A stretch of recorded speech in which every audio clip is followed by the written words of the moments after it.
चलिए गुरुवार की सुबह इस कारोबारी हफ्ते का हैप्पी पार्ट आना शुरू, फील गुड वाला, क्योंकि अब वीकेंड लग रहा है, सामने खड़ा है। हाँ, I like Thursdays because it sits next to Friday.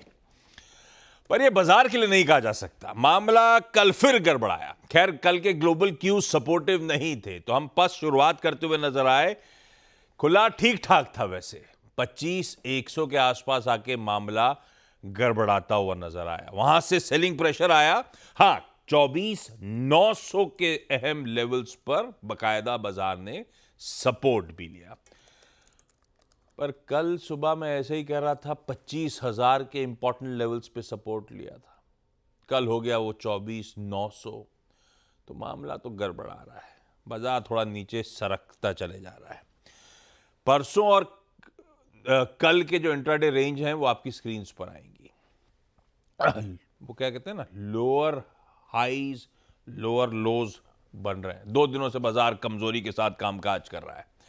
ऐसे में सबके जहन पे एक सवाल होगा, क्या और डाउनसाइड रिस्क खुल रहा है, या ये बड़े इंटरेस्टिंग अहम स्तर हैं, शायद यहां से लॉन्ग जाना बनता है। इस पर आगे बातचीत करूंगा डिटेल में। लेकिन आज का सेशन बड़ा इंपॉर्टेंट है जो सामने खड़ा है। पहली चीज, कल निफ्टी का एक ही रिजल्ट आना था, वो था बजाज ऑटो। बाजार बंद होने के बाद आया, उस पर हम रिएक्ट कर रहे होंगे। और आज दरअसल तगड़ा हैवी रिजल्ट डे है। 4 निफ्टी की कंपनीज, और देखिए क्या नाम है, और साथ साथ वायदा बाजार के 5 स्टॉक्स के रिजल्ट्स आने हैं। इनके अलावा कैश की तो लंबी लिस्ट है। तो आज असल में रिजल्ट सीजन तगड़ा तूल पकड़ रहा होगा। आज शाम को ईसीबी, उसका ब्याज दरों पर फैसला, यानी कि इंटरेस्ट रेट डिसीजन आना है। और साथ में यूएस का भी all important initial jobless claims का नंबर आना है। और ये सारा एक्शन उस दिन डाइजेस्ट करने का दिन है जब हम निफ्टी 50 के वीकली कॉन्ट्रैक्ट्स की एक्सपायरी की तैयारी कर रहे हैं। खैर, इन सब के बीच में गिफ्ट निफ्टी कह रहा है 25-30 पॉइंट हल्की सुस्ती के साथ, नरमी के साथ आज सेशन का आगाज होगा। हॉर्मास बगल में बैठे हैं, इनकी शर्ट से घबराइएगा नहीं, इतना बुरा नहीं है ग्लोबल संकेत, लेकिन फिर भी हॉर्मास से जान लेंगे मूड मॉल है कैसा। वीरू बताएंगे कैसे निफ्टी बैंक पे आज हमको अप्रोच करना है, और हर्षदा बताएंगी सारे इंपॉर्टेंट स्टॉक से न्यूज। लाइए जरा, गिफ्ट निफ्टी तो आपने दिखाया था, थोड़ा सा पस्त है। ग्लोबली मूड मैं आपके सामने रख देता हूं। एशिया ऐसे ही मिला जुला ही कामकाज है लार्जली, ये देखिए। और यूएस का हैंडओवर बुरा नहीं था। कल सुबह मैं मेंशन कर रहा था, परसों यूएस के बाजारों में दबाव था, मुनाफा वसूली थी, 1/3 से 3/4 से 1% का दबाव था। तो कल मामला सुधरा, 1/4 से 3/4% बढ़त के साथ यूएस के बाजार सेशन की समाप्ति करते हुए नजर आए। हाँ, आज सुबह के फ्यूचर उतना मजा नहीं दे रहे हैं, पस्त हैं। तब और अब की पहली प्लेट दिखाई कि हमने कहां फ्यूचर्स को छोड़ा था कल 3:30 बजे। आज सुबह जब 7 बजे वापस रिपैच कर रहे हैं आपके साथ, तो कहां खड़े हुए हैं ये फ्यूचर्स। ये डाइजेस्ट कर रहा है एशिया और हमारे बाजार। हरमाज, गुड मॉर्निंग, कैसी रही रात? गुड मॉर्निंग आशीष। और रात ठीक रही, डाउ जोन्स के लिए तो अच्छी रही, और मिले जुले संकेत जैसे आपने कहा, क्योंकि डाउ जोन्स ने तो अपने मंगलवार के सारे लॉसेस रिकवर कर लिए। S&P 500 ने भी लगभग अपने सारे लॉसेस रिकवर कर लिए, पर नैस्डैक ने अंडर परफॉर्म करा। अब नैस्डैक ने क्यों अंडर परफॉर्म करा है, यूं कहे कि डाउ जोन्स ने क्यों आउट परफॉर्म करा, वो इसलिए क्योंकि अर्निंग्स, अब ये एक ऐसा बाजार हो गया है जब आप अगर अच्छी अर्निंग्स अगर आप दें तो बाजार आपको डिस्प्रोपोर्शनेटली रिवॉर्ड करता है, और अनुमान के मुताबिक या उससे थोड़ी ख़राब नतीजे दे तो उसकी उतनी ही डिस्प्रोपोर्शनेटली पिटाई भी होती है। तो दोनों तरफ की बातें करूंगा। अच्छी बात पहले बता दूं, डाउ जोन्स ने आउट परफॉर्म क्यों करा। मॉर्गन स्टैनली के नतीजे अच्छे थे, अनुमान से अच्छे थे, तो 6.5% स्टॉक चढ़ा, वो भी डाउ जोन्स का हिस्सा है। यूनाइटेड एयरलाइंस के नतीजे अनुमान से अच्छे थे, वो 12% चढ़ गया, तो उस वजह से डाउ जोन्स में एक आउट परफॉर्मेंस आई। अब नैस्डैक ने अंडर परफॉर्म क्यों करा, क्योंकि मेगा कैप टेक अभी भी अंडर परफॉर्म कर रहा है। तो एनवीडिया को छोड़कर बाकी सारी जो चिप कंपनीज थी वो कल भी लाल निशान में ही बंद हुई। ASML ने कल भी 5% की गिरावट दिखाई। मैनेजमेंट ने कहा कि अब जो रिकवरी जो हम एंटिसिपेट करे थे वो 2025 तक चलती रहेगी, ग्रोथ नहीं आएगी, रिकवरी होगी पहले तो उस वजह से ASML और 5% गिर गया कल। तो उस वजह से मेगा कैप्स में अंडर परफॉर्मेंस चल रहा है, और रोटेशन चल रहा है, सेक्टर रोटेशन जिसे आप कहते हैं। मेगा कैप से निकलकर लोग अब स्मॉल कैप्स में जा रहे हैं। तो रसल 2000 जो उनका स्मॉल कैप इंडेक्स है वो 3 साल के सबसे ऊंचे स्तर पर बंद हुआ कल। तो और मॉर्गन स्टैनली ने स्मॉल कैप स्टॉक्स जो वहाँ के हैं उन्हें अपग्रेड करके न्यूट्रल किया है लार्ज कैप्स के मुकाबले में। न्यूट्रल करा है, पॉजिटिव नहीं, पर उन्होंने कहा है कि अगर हम और ग्रोथ का एंटिसिपेशन देखें या क्लियर एक रनवे देखें तो हम और अपग्रेड कर सकते हैं स्मॉल कैप स्टॉक्स को, क्योंकि एक दौर बीच में आया था जुलाई अगस्त में जब स्मॉल कैप्स आउट परफॉर्म कर रहे थे, जब ये आशंका चल रही थी कि फेड ब्याज दरें काटेगा, अब तो काट चुका है और कटने की उम्मीदें हैं, तो स्मॉल कैप्स अब थोड़े से चल रहे हैं। गोल्डमैन सैक्स ने ये भी कहा है कि अब S&P 500 जो है 2024 का अंत 6000 के ऊपर करेगा, और उन्होंने 100 साल तक का डेटा मैप करा है, 1928 तक से उन्होंने डेटा मैप करा है, और उन्होंने ये कहा है कि ये जो पीरियड है आज के दिन से लेकर 31 दिसंबर तक वो मार्केट के लिए US S&P 500 के लिए बहुत अच्छा होता है। औसतन आज से लेकर 31 दिसंबर तक S&P 500 5% की बढ़त दिखाता है, और चुनावी साल में आप सोचेंगे कि थोड़ी सी वॉलेटिलिटी होगी, थोड़ी सी गड़बड़ होगी, लेकिन नहीं, S&P 500 चुनावी साल में और अच्छा करता है। तो मीडियन अगर औसतन रिटर्न देखे इस आज से लेकर 31 दिसंबर तक तो वो 7% है। तो अगर वो 7% के रिटर्न देखे तो S&P 500 का लक्ष्य निकल कर आता है कुछ 6300 के आसपास साल के अंत तक। तो एक बुलिश कमेंट्री। वहाँ पर एक स्टैनली ड्रंकमिलर जो कि एक बड़े निवेशक है, वहाँ के बिलियनर है, उन्होंने भी एक बड़ी बात कह दी कल। उन्होंने ये कहा कि जिस तरह से बाजार चल रहे हैं वो डोनाल्ड ट्रंप की जीत को प्राइस इन कर रहे हैं अगले महीने चुनाव में। चल क्या रहा है अभी, इक्वेशन है कैसी? 50-50 चल रहा है अभी भी। कांटे की टक्कर तो कांटे की है, कभी वो निकल जाते हैं आगे, कभी कमला हैरिस आगे निकल जाती है, तो जिसे कहते हैं it will go down to the wire. शायद इस तरह का चुनाव हो, मगर रुझान और नतीजे हर बार एक तरह की तस्वीर नहीं दिखाते, तो हम उस पर ज़्यादा भरोसा ना करें। पर स्टैनली ड्रंकमिलर ने ऐसा क्यों कहा? उन्होंने इसलिए कहा, उन्होंने कहा आप बैंकिंग स्टॉक्स देख लीजिए, आप क्रिप्टो देख लीजिए, तो उस वजह से आपको पता चलेगा। आप स्क्रीन पर देखिए, Morgan Stanley, Wells Fargo, Citigroup, Goldman सैक्स, बोफा, जेपी मॉर्गन, ये अमेरिका के 6 सबसे बड़े बैंक्स हैं। ये इनके एक महीने के रिटर्न्स है 8% से 20% तक चल चुके हैं ये एक महीने में। अब ये ऐसे कोई छुटपुट बैंक्स नहीं है जिनमें फ्लोट नहीं है इस वजह से चल गए, ये बहुत बड़े बैंक्स हैं। अगर HDFC बैंक 20% चल जाए तो आप सोचिए एक महीने में तो किस तरह का हाल होगा निफ्टी का। तो ये उस तरह के बैंक्स हैं। और क्रिप्टो भी, बिटकॉइन भी एक महीने में 17% ऊपर है। तो तथ्य के साथ उन्होंने ये बात कही है कि हाँ ठीक है, चल रहे हैं। अब दूसरी तरफ की बात करता हूं, जब बुरी खबर आती है तो क्या होता है। नोवावैक्स नाम की एक कंपनी है जो कोविड के ज़माने में बड़ी चली थी, उनकी कोविड वैक्सीन बेचने का उनका कारोबार था। वो एक एक्सपेरिमेंटल वैक्सीन बना रहे थे, एक इन्फ्लुएंजा शॉट बना रहे थे और एक इन्फ्लुएंजा और कोविड की कॉम्बिनेशन वैक्सीन बना रहे थे, जिस पर वो अभ्यास कर रहे थे। तो जिस पर उन्होंने अभ्यास किया उस शख्स को, उसमें से एक शख्स को एक सीरियस नर्व डिसऑर्डर हो गया एज अ साइड इफेक्ट। तो जब रेगुलेटर्स को यह बात पता चली तो उन्होंने दोनों वैक्सीन्स के अभ्यास पर रोक लगा दी। बुरी खबर आ गई, स्टॉक पिट गया, 20% गिर गया कल। तो इस तरह से बुरी खबर आई तो इस तरह से स्टॉक गिरे, और अच्छी खबर आई तो स्टॉक चले भी। आज जैसे आपने कहा बड़े डिसीजंस है, ECB का रेट डिसीजन है, IIP का डेटा आएगा, US से जॉबलेस क्लेम्स के डेटा आएंगे, आज TSMC के नतीजे आएंगे, उससे शायद पता चले कि एनवीडिया किस तरह के नतीजे प्रेजेंट कर सकता है। नेटफ्लिक्स के नतीजे आएंगे और ब्लैकस्टोन के नतीजे आएंगे, तो नतीजे भी बड़े आने वाले हैं आज। तो एक ग्लोबल क्यूज से अब मामला हटता हुआ नजर आ रहा है। US के बाजारों में भी एक स्टॉक स्पेसिफिक मार्केट जिसे आप कहते हैं वैसा हो चुका है वहां पर। और अब अगला जो बड़ा फैक्टर ग्लोबली जो हमारे बाजारों को शायद इन्फ्लुएंस करे वो प्रेसिडेंशियल इलेक्शंस होंगे US में, मगर फिलहाल US is a very stock specific market. Okay, यह है US की कहानी। अब चला जाए हमारे मार्केट्स की चाल कैसी रह सकती है और हमारा अप्रोच कैसा रहेगा। वो कल फालतू नज़र लगा दी थी कि पोपा थक गए 1700 करोड़ ही बेचे, तो वापस बेच दिए 3400-3500 करोड़ रुपए। सॉरी, आप सबको उसका खामियाजा भुगतना पड़ा। लेकिन मामला वैसे ही है, भरोसा है नहीं पोपा का। अभी वो बताएंगे, लॉन्ग्स काट रहे हैं, शॉर्ट कॉन्ट्रैक्ट्स ऐड कर रहे हैं, नेट लॉन्ग रिड्यूस ही हो रहे हैं उनके सिस्टम में। पर कल का निफ्टी इंट्राडे रखिएगा स्क्रीन पे। कल चर्चा हो रही थी 25,100 से 24,900 की रेंज है जिसके बीच में हम है, और उसमें क्रिटिकल है 25,054 के जोन्स। अगर बेस वन होल्ड नहीं करा तो हम दिक्कत में थोड़े से आते हुए नजर आएंगे। खैर, वो स्क्रीन पे सारा डेटा है आपके।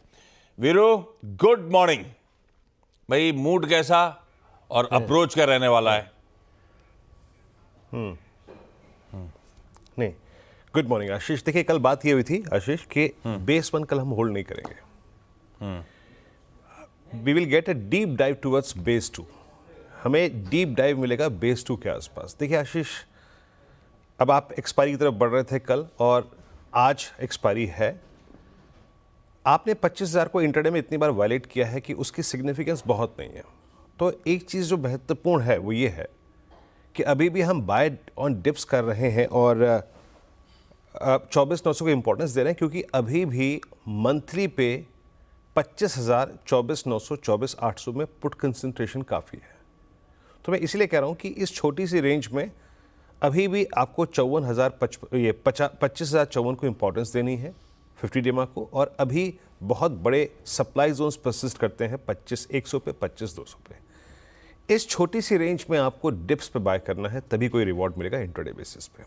आज की अप्रोच क्या रखूंगा मैं, आइए देखते हैं। आपने बिल्कुल सही कहा कि एफआईएस ने कल फिर सेल किया 3400 करोड़ रुपए का, 2256 करोड़ रुपए की डीआईएस की बाय थी, 684 करोड़ रुपए का एफआईएस ने इंडेक्स बेचा, 8500 कॉन्ट्रैक्ट लॉन्ग काट लिए, शॉर्ट करे 1837 करोड़ रुपए के, स्टॉक फ्यूचर्स 1185 करोड़ रुपए के बेचे, करीब 13,872 कॉन्ट्रैक्ट शॉर्ट किए। कल आईटी में शॉर्ट आया है, बट निफ्टी आईटी में शॉर्ट आया है कुछ स्टॉक फ्यूचर्स में, बट याद रखिएगा निफ्टी आईटी ने अपने क्रिटिकल बेस को अभी भी वायलेट नहीं किया है।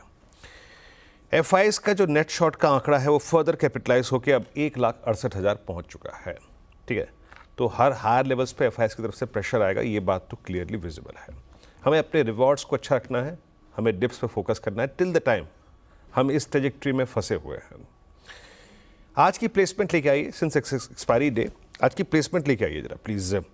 प्लेसमेंट में 25,100, 25,200 और इवन 25,000 पे कल अच्छी खासी कॉल राइटिंग विजिबल है।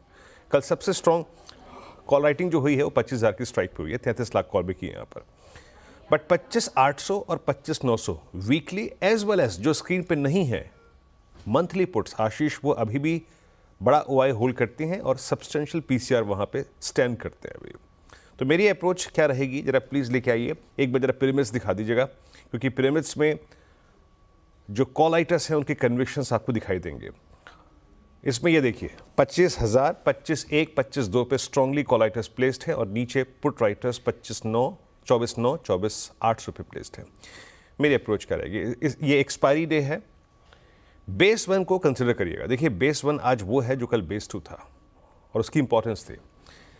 Till the time you have base 1 आपको बाय ही करना पड़ेगा, कोई ट्रेड उसके सिवा मेरे पास लॉजिक नहीं है, क्योंकि वहाँ पे आपका निफ्टी बैंक स्ट्रॉन्ग है, निफ्टी बैंक फाइट कर रहा है 20 डे से।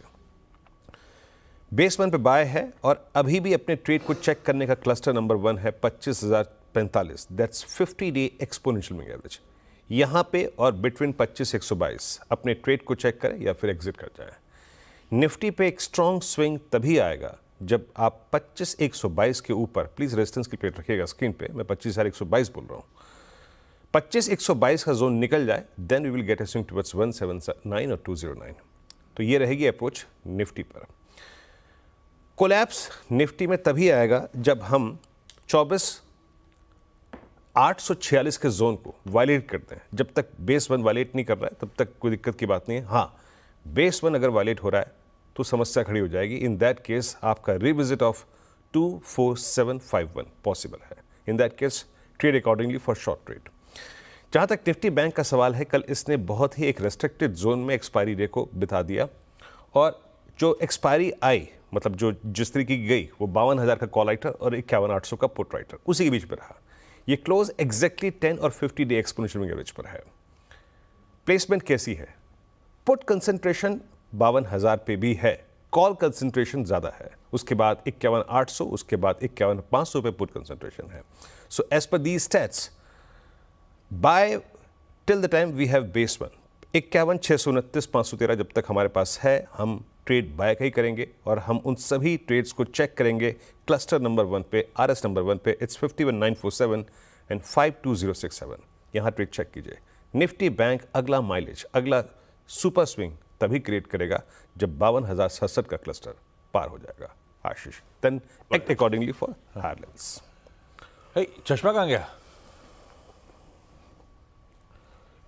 अरे ये महाराज, ये पता नहीं क्या भाप सी बन रही है, इसमें दिखाई नहीं रहा। झेलना पड़ेगा, सीख लोगे, थोड़े दिन में आदत पड़ जाएगी। गाड़ी से निकलोगे कभी भी दिखना बंद हो जाएगा। सब झेलना पड़ता है। चलिए, निफ्टी बैंक का ये बढ़िया सा अप्रोच। हर्षदा से जान लिया जाए आज के सारे important stocks in news. Harshada, good morning. Good morning Ashish. सबसे पहले बजाज ऑटो जो दिग्गज कंपनी है, मुनाफा 9.2% पर आया, 2005 करोड़, जहां पर एक्सपेक्टेशन था 2228 करोड़ का, लेकिन यहां पर एक 200 करोड़ तक का हिट आया है जो कंपनी ने LTCG भरा। तो उसका एक कैलकुलेशन अगर आप हटा देंगे तो वैसे नंबर्स इन लाइन ही दिख रहे थे, तो उसका एक हिट है। रेवेन्यू करीब 22% बढ़कर आया है, 13,127 करोड़, 13,270 करोड़ का अनुमान था, तो वहां पर हल्का सा मिस है। EBITDA 2652 करोड़, 2700 करोड़ के अनुमान के सामने। मार्जिन इनफैक्ट इन लाइन आते हुए दिखाई दिए, 20.2%, 20.4% का अनुमान था। तो ये रहा बजाज ऑटो का performance. EBITDA largely in line with estimates है और रेवेन्यू भी। LTTS पर नजरें रहेंगी, जहां पर मुनाफे में करीब 2% तक की वृद्धि देखने को मिले। 320 करोड़ का अनुमान, 320 करोड़ डिलीवर किया, 337 करोड़ का अनुमान था। डॉलर रेवेन्यू के फ्रंट पर करीब 4% तक की ग्रोथ है, $307 मिलियन तक की डॉलर रेवेन्यू कंपनी ने डिलीवर की है, $308 मिलियन का अनुमान था, तो ये इन लाइन आता हुआ दिखाई दिया है। EBITDA मार्जिन अगर आप गौर करें तो वहां पर एक मिस है, 16.3% एक्सपेक्टेड था, ये 15.1% पर आया। इनफैक्ट 50 बेसिस पॉइंट का कॉन्ट्रैक्शन देखने को मिला है, तो वो थोड़ा सा आपको निराश करता हुआ दिखाई देगा। लेकिन कंपनी ने कहा है कि वो अपने 8 to 10% तक की रेवेन्यू ग्रोथ कांस्टेंट करेंसी की गाइडेंस को रीअफर्म कर रहे हैं, उसमें कोई बदलाव नहीं है। EBITDA मार्जिन गाइडेंस 17 to 18% भी बरकरार रखा है और $2 बिलियन तक का मीडियम टर्म आउटलुक जो था कि रेवेन्यू कमाएंगे, उस पर कंपनी अटल है। सस्टेनेबिलिटी बिजनेस में ग्रोथ देखने को मिली है, मोबिलिटी में इजाफा देखा गया और कमेंट्री ये भी कहती है कि AI जो डील्स हैं वहां पर पिकअप देखने को मिल रहा है, तो वो एक पॉजिटिव है। एम्फेसिस जो नंबर्स कुछ ही देर पहले हमने देखे, उसमें मुनाफे में करीब 4% तक की ग्रोथ है। उम्मीद के अनुमान पर ही खरा उतरा है मुनाफे का आंकड़ा, 423 करोड़, 420 करोड़ का अनुमान था। Constant currency revenue growth in fact एक बड़ी बीट है, 2.4% पर ये CC रेवेन्यू ग्रोथ आई है, जहां पर 1.8 से 1.9% का अनुमान था, तो नतीजे अच्छे हैं। मार्जिन के फ्रंट पर भी एक्सपेक्टेशंस को मीट किया, 15.4% के मार्जिन्स कंपनी ने डिलीवर किए हैं। टेलीकॉम, मीडिया और साथ ही टेक्नोलॉजी में करीब 5.5% की ग्रोथ है और इनका BFS सेगमेंट में भी करीब 3% तक की क्वार्टर ऑन क्वार्टर ग्रोथ देखने को मिली है। अच्छी स्थिति है। New deal TCV Q-on-Q basis पर आप गौर करेंगे तो 35% घटी है, क्योंकि पिछले क्वार्टर में एक हाई बेस था, तो उस लिहाज से नई डील्स की TCV में आपको कुछ कमी दिखाई देगी। GMR एयरपोर्ट का बिजनेस अपडेट आ चुका है, तो उस स्टॉक पर नजरें रहेंगी। सितंबर पैसेंजर ट्रैफिक जो है 9% बढ़ा है ईयर ऑन ईयर, लेकिन मंथ ऑन मंथ ये करीब 4% घटता हुआ दिखाई दिया।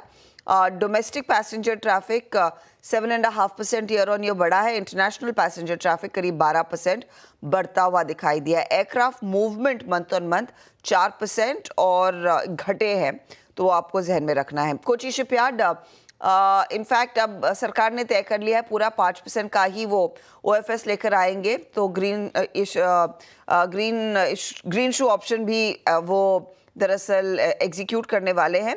आज रिटेल पार्टिसिपेट करेगा, कल तक नॉन रिटेल का हिस्सा करीब 2 गुना भरता हुआ दिखाई दिया था, तो वो एक अपडेट आ चुका है। अल्ट्राटेक कह रहा है वो आर्कोनम प्लांट जो इनका तमिलनाडु में है, वहां पर अपनी कैपेसिटी जोड़ रहे हैं 1.2 मिलियन टन प्रति एनम की, और टोटल कैपेसिटी फिर इनकी 156 मिलियन टन प्रति एनम पर आ जाती है। क्रिसिल के नंबर्स डिसेंट है, मुनाफे में करीब 13% का इजाफा, रेवेन्यू 10% बढ़ा, EBITDA 16.5% बढ़ता हुआ दिखाई दिया और मार्जिन्स में इजाफा देखने को मिला है। आप बीकाजी फूड्स पर भी नजरें रखेंगे आज। बीकाजी के केस में 53% स्टेक लखनऊ की एक हेजलनट फैक्ट्री फूड कंपनी है, उसमें लिया है, 131 करोड़ तक का इन्वेस्टमेंट है। अब इस पर्टिकुलर इन्वेस्टमेंट के जरिए कंपनी QSR सेगमेंट में उतर रही है, तो जो प्रीमियम बेकरी पैटिसरी बिजनेस है उसमें कंपनी अपने एक्सपोजर को बढ़ा रही है और बेसिकली अब कंपनी फोकस कर रही है हाउस ऑफ ब्रांड्स कैटेगरी में उतरने की, इसीलिए यहाँ पर ये इन्वेस्टमेंट आता हुआ। ओके, रखिए तमाम स्टॉक्स रडार पे। क्विकली एक छोटा सा ब्रेक के उस पर जब लौटूंगा तो आज का इवेंट्स कैलेंडर और कमोडिटी स्ट्रैटेजी।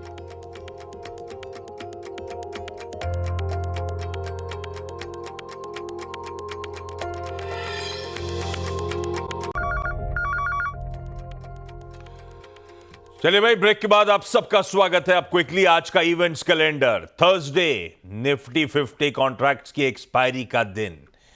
निफ्टी के 4 results, axis bank, Infosys, Wipro और नेस्ले। और इसमें जो 3 ज्यादा इंपॉर्टेंट हैं, एक्सिस, इन्फी और विप्रो, तीनों शायद बाजार बंद होने के बाद आ रहे होंगे। हैवेल्स, एलटीआईएम, पॉलीकैब, टाटा केमिकल्स और टाटा कम्युनिकेशन, ये वायदा के 5 रिजल्ट्स। कैश के छोड़ रहा हूं, लंबी लिस्ट है।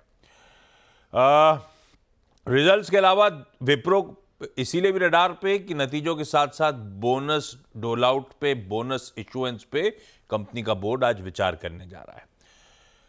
5:45 पे यानी कि 5:45 बजे ईसीबी का ब्याज दरों पर फैसला आएगा। वाइडली एंटिसिपेटेड कि एक बार फिर से 25 बेसिस पॉइंट्स का कट आएगा। भाई, इन्फ्लेशन गिर रहा है और पूरे यूरोजोन में इकोनॉमिक कंसर्न्स बढ़ रही हैं। उसके बाद 6 बजे यूएस का इनिशियल जॉबलेस क्लेम्स का प्रिंट आ जाएगा। हम यूरोजोन का सीपीआई, यूएस के रिटेल सेल्स और क्रूड ऑयल इन्वेंट्रीज भी आज शाम को आनी है। नायब सैनी साहब बतौर हरियाणा के सीएम सेकेंड टर्म के लिए शपथ ग्रहण करते हुए आज नजर आएंगे। पीएम मोदी भी शिरकत करेंगे। और उसके बाद कहा जा रहा है पीएम मोदी एनडीए लीडर्स की एक मीटिंग को चेयर करेंगे चंडीगढ़ में। फाइनेंस मिनिस्टर निर्मला सीतारमण 11 दिनों के मेक्सिको और यूएस के टूर पे, जिसमें एक्चुअली G20 फाइनेंस मिनिस्टर्स और सेंट्रल बैंक गवर्नर्स की जो यूएस में बैठक होनी है उसमें पार्टिसिपेट करना मेन एजेंडा है। 2 लॉन्चेस हैं, बजाज ऑटो की पल्सर N125 और कवासाकी की KLX 230S dual sport motorcycle. Image देख के नहीं आया, मुझे लग रहा है अच्छी होगी। खैर रखिए क्या, नहीं तो अच्छी नहीं लग रही। ठीक है, ये नहीं जैसी भी है, ये दोनों गाड़ियां की लॉन्चेस हैं। मुंबई एयरपोर्ट आज 6 घंटे के लिए मेंटेनेंस के लिए बंद रखा जाएगा। और आज है international day for the eradication of poverty. Commodity strategies के लिए तब और आपकी सेकंड प्लेट पहले स्क्रीन पर आएगी। कुछ बदला नहीं है। बॉन्ड यील्ड्स और डॉलर इंडेक्स, कच्चा तेल 75 के आसपास इंच अप करके आया हुआ है। ऐसा कुछ ज्यादा ओवरनाइट फर्क पड़ा नहीं है। खैर, एसएमसी ग्लोबल सिक्योरिटीज की वंदना भारती का मानना है कॉपर खरीदारी करने के मौके 813 के स्टॉप के साथ, और चांदी भी खरीदा जा सकता है 91,600 के स्टॉप लॉस के साथ। बाकी के लेवल स्क्रीन पे छोड़े जा रहा हूं गिफ्ट निफ्टी की एकदम फ्लैट शुरुआत होने के इंडिकेशंस के साथ। मॉर्निंग कॉल में इतना ही। ब्रेक के उस पार सीधा सौदा। नमस्कार।